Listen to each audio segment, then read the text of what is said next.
Welcome students. Articles part 3 में आपका बहुत बहुत स्वागत है। अब तक हमने आर्टिकल्स के पार्ट 1 और पार्ट 2 देखे। आज पार्ट 3 में मैं हाजिर हूं, आपके सामने उपस्थित हूं। स्टूडेंट्स, हमने एक बात को देखा और मैंने साबित करने की कोशिश भी की, और आपने भी देखा होगा कि आर्टिकल्स ए एंड द तीन ऐसे शब्द हैं, मगर इनकी दुनिया कितनी बड़ी है, कितनी व्यापक है, ये मैंने साबित करने की कोशिश की पिछले दो वीडियो में, पिछले दो पार्ट्स में। और आर्टिकल के पार्ट 3 में इसकी व्यापकता का एक और चेहरा हम देखेंगे, और आज आपको एहसास होगा कि सचमुच आर्टिकल कितना व्यापक विषय वस्तु है। ए, एन और द तीन ऐसे शब्द हैं जिनके स्वरूप कितने बड़े हैं आप देख चुके हैं, और आज उससे भी बड़े स्वरूप को आप देखेंगे। अब तक हमने प्रोनाउंसिएशन की बात की, वॉवेल, कंसोनेंट, तमाम चीजों की। आज एक नई दुनिया में हम आएंगे। अब आइए, आज कुछ ऐसे चीज को हम देखेंगे जो शायद बिल्कुल अलग आपको नजर आए। आम तौर पर कॉम्पैरेटिव डिग्री से पहले हम आर्टिकल्स का प्रयोग नहीं करते हैं। कॉम्पैरेटिव डिग्री का मतलब होता है से ज्यादा। जैसे मुंबई पुणे से ज्यादा बड़ा शहर है। Mumbai is bigger city than Pune. Rohit Sohan से ज्यादा लंबा है।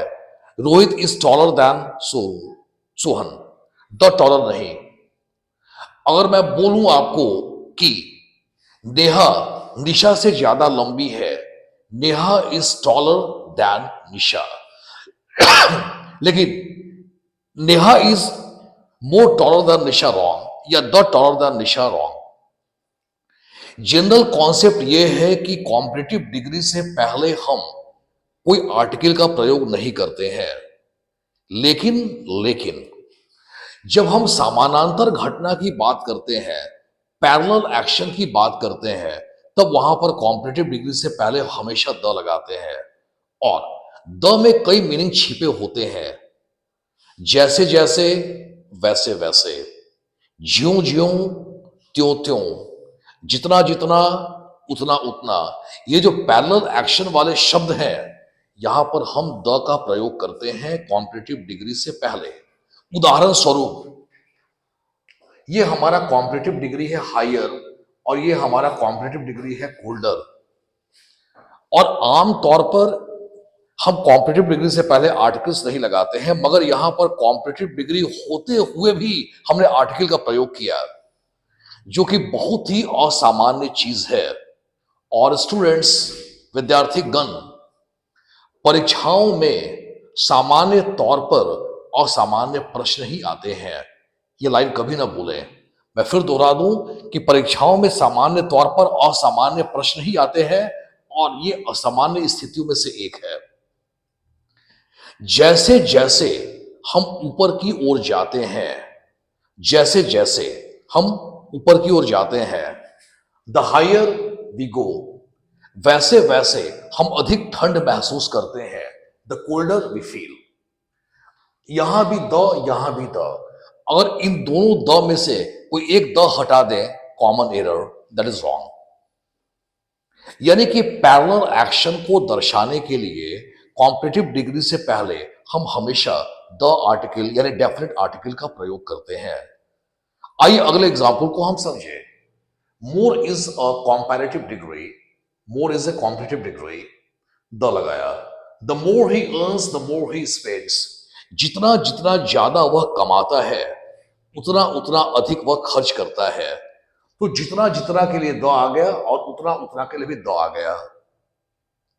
अगर इस स्ट्रक्चर को हम नहीं जाने तो ऐसे सेंटेंसेस को बोलने या लिखने में काफी परेशानी होगी। तीसरा, the sooner you come the better it is. Sooner competitive degree, better comparative degree, यहां भी द, यहां भी the.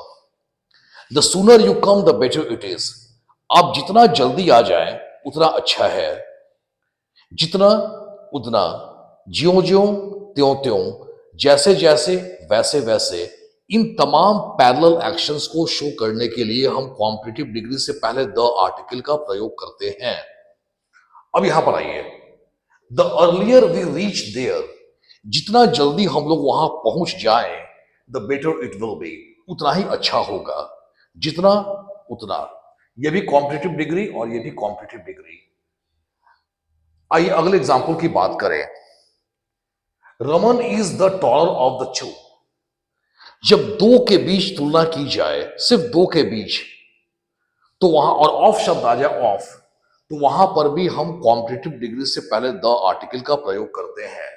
Raman is the taller of the two. दो के बीच रमन ज्यादा लंबा है। Divya is the wiser of the two. दो के बीच दिव्या ज्यादा समझदार है। Vikas is the richer of the two. दो के बीच विकास ज्यादा अमीर है। वैसे कॉम्पिटिटिव का मतलब ही होता है से ज्यादा। इनकी बात अगर हम छोड़ दें तो आम तौर पर या इनके अलावा हम कॉम्पिटिटिव डिग्री से पहले द का प्रयोग कभी नहीं करते हैं। Ram is the richer than Shyam wrong, लेकिन यहां पर द लग गया। तो याद रखने कहा है कि जब भी हम पैरेलल एक्शन की बात करें और जब दो के बीच हम तुलना करें ऑफ लगाकर, तो इन परिस्थितियों में हम कॉम्पिटिटिव डिग्री से पहले द का प्रयोग करते हैं। और आपने देखा कि द कितने मीनिंग को या कितने एक्सप्रेशन को कंटेन करता है। अब आइए मैं आपको कुछ देता हूं असाइनमेंट्स बनाने के लिए। असाइनमेंट्स का हमारा पहला क्वेश्चन है, ही लॉस्ट। लॉज का मतलब होता है दर्ज करना। He lost a FIR. FIR first information report, प्राथमिकी। The nearer he came farther I went. 3. You are the hour late. 4. I have an unique idea. 5. She is most intelligent of the two. 6. More I try, more I get success. 7. It is an universal truth. Students, जहां जहां गलती है उस गलती को सही करके, error को सही करके आपने फिर से सेंटेंस को लिखना है। That is correct and revise. Thank you very much for watching me.